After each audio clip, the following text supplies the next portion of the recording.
Tangkap gambar tempat kosong yang suram and seram adalah hobi terbaru anak muda. Liminal space photography atau depth mode photography ialah satu jenis fotografi di mana kita tangkap gambar di tempat kosong, sunyi, berhantu atau terbengkalai.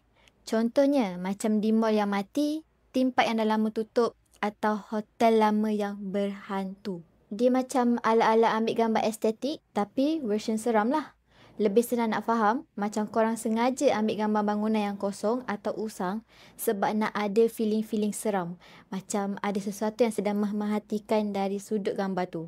Dekat Malaysia pun banyak tempat yang boleh dijadikan konten macam ni. Contohnya Highland Tower, Mimaland and Bangkok Hotel.